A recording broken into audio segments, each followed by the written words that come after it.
ನಮ್ಮ ದೇವರು ಕರ್ತನಾದ ಯೇಸು ಕ್ರಿಸ್ತನ ನಾಮದಲ್ಲಿ ಅನುದಿನದ ಆಹಾರ ಪ್ರಿಯರಿಗೆ ಪ್ರೀತಿಯ ಶುಭಾಶಯಗಳು.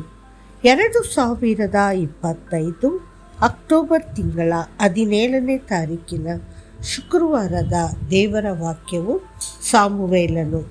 ಈ ಮಗುವಿಗಾಗಿ ನಾನು ಪ್ರಾರ್ಥಿಸಿದೆನು ಮತ್ತು ನಾನು ಕರ್ತನಿಂದ ಕೇಳಿದ ನನ್ನ ಬೇಡಿಕೆಯನ್ನು ಆತನು ನನಗೆ ಕೊಟ್ಟನು. 1 ಸಾಮುವೇಲ 1:27. ಇಂದು ನಾವು ಇಸ್ರೇಲ್ನಲ್ಲಿ ನ್ಯಾಯಾಧೀಶ ಮತ್ತು ಪ್ರವಾದಿ ಎರಡೂ ಆಗಿದ್ದ ಪವಿತ್ರ ವ್ಯಕ್ತಿಯನ್ನು ಭೇಟಿಯಾಗುತ್ತೇವೆ.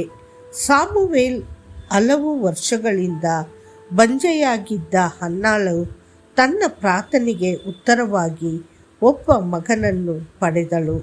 ಅವಳು ಅವನಿಗೆ ಸಾಮುವೇಲ್ ಎಂದು ಹೆಸರಿಟ್ಟಳು, ಏಕೆಂದರೆ ನಾನು ಅವನನ್ನು ಕರ್ತನಿಂದ ಕೇಳಿಕೊಂಡಿದ್ದೇನೆ.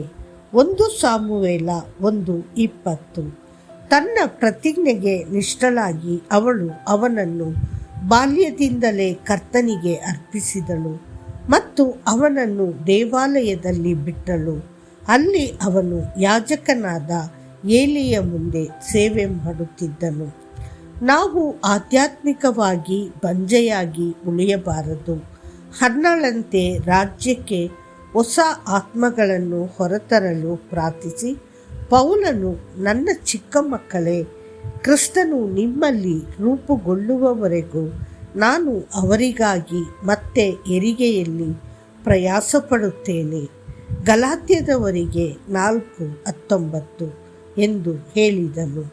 ಯೆಶಾಯನು ಸಹ, ಇಗೋ, ನಾನು ಮತ್ತು ಕರ್ತನು ನನಗೆ ಕೊಟ್ಟ ಮಕ್ಕಳು ಚೀಯೋನ್ ಪರ್ವತದಲ್ಲಿ ವಾಸಿಸುವ ಸೈನ್ಯಗಳ ಕರ್ತನಿಂದ ನಾವು ಇಸ್ರೇಲಿನಲ್ಲಿ ಚಿಹ್ನೆಗಳು ಮತ್ತು ಅದ್ಭುತಗಳಾಗಿದ್ದೇವೆ. ಯೆಶಾಯ 8:18 ಎಂದು ಘೋಷಿಸಿದನು. ಹನ್ನಾಳು ಸಾಮುವೇಲನನ್ನು ಕರ್ತನ ಸೇವೆಗೆ ಅರ್ಪಿಸಿದ್ದರಿಂದ ದೇವರು ಅವಳಿಗೆ ಇನ್ನು 3 ಗಂಡು ಮಕ್ಕಳು ಮತ್ತು 2 ಹೆಣ್ಣು ಮಕ್ಕಳನ್ನು ಕೊಟ್ಟು ಆಶೀರ್ವದಿಸಿದನು. ನೀವು ದೇವರ ಕೆಲಸದ ಬಗ್ಗೆ ಕಾಳಜಿ ವಹಿಸಿದಾಗ ಆತನು ನಿಮ್ಮ ಜೀವನಕ್ಕೆ ಆಧ್ಯಾತ್ಮಿಕ ಮತ್ತು ಐಹಿಕ ಆಶೀರ್ವಾದಗಳನ್ನು ಸೇರಿಸುತ್ತಾನೆ. ಕರ್ತನು ಸಾಮುವೇಲನನ್ನು ಇಸ್ರೇಲಿನಲ್ಲಿ ಯಾಜಕ ಮತ್ತು ಪ್ರವಾದಿಯಾಗಿ ಅಭಿಷೇಕಿಸಿದನು. ಸಾಮುವೇಲನ ಕೈಗಳ ಮೂಲಕ ಮೊದಲ 2 ರಾಜರು ಸೌಲ ಮತ್ತು ದಾವೀದ ಅಭಿಷೇಕಿಸಲ್ಪಟ್ಟರು. ತನ್ನ ಜೀವನದುದ್ದಕ್ಕೂ ಸಾಮುವೇಲನು ತನ್ನನ್ನು ತಾನು ನಿರ್ದೋಷಿಯಾಗಿ ಉಳಿಸಿಕೊಂಡನು ಮತ್ತು ಕೊನೆಯವರೆಗೂ ಪವಿತ್ರ ಜೀವನವನ್ನು ನಡೆಸಿದನು. ನಮಗೆ ಅನುಸರಿಸಲು ಒಂದು ಸಾಕ್ಷಿಯನ್ನು ಬಿಟ್ಟು ಹೋದನು. ಬಾಲ್ಯದಿಂದಲೂ ಸಾಮುವೇಲನು ದೇವರ ಧ್ವನಿಯನ್ನು ಕೇಳುತ್ತಿದ್ದನು ಮತ್ತು ಅದನ್ನು ಪಾಲಿಸುತ್ತಿದ್ದನು. ಇದು ಅವನ ಪ್ರವಾದಿಯ ಕರೆಯ ರಹಸ್ಯವಾಗಿತ್ತು. ದೇವರ ಧ್ವನಿಯನ್ನು ಕೇಳಲು ಕಲಿಯುವವನು ಪ್ರವಾದಿಯಾಗುತ್ತಾನೆ. ನಿಮ್ಮ ಆಧ್ಯಾತ್ಮಿಕ ಪ್ರಯಾಣದ ಆರಂಭದಿಂದಲೇ ದೇವರ ಧ್ವನಿಯನ್ನು ಕೇಳಲು ಕಲಿಯಿರಿ. ಆಗ ಮಾತ್ರ ನೀವು ಆತನ ಚಿತ್ತವನ್ನು ಸಂಪೂರ್ಣವಾಗಿ ಮಾಡಬಹುದು.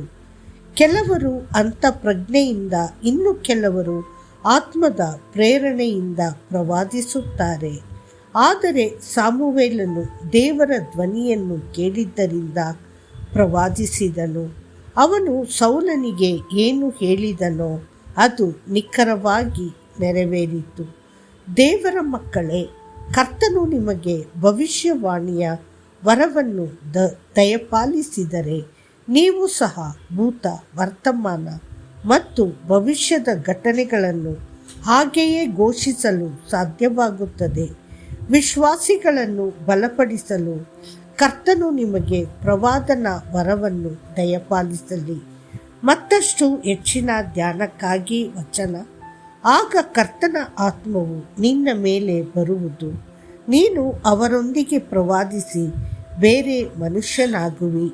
1 ಸಾಮುವೇಲ 10:6. ಕರ್ತನು ನಿಮ್ಮನ್ನು ಆಶೀರ್ವದಿಸಲಿ. ಆಮೇನ್.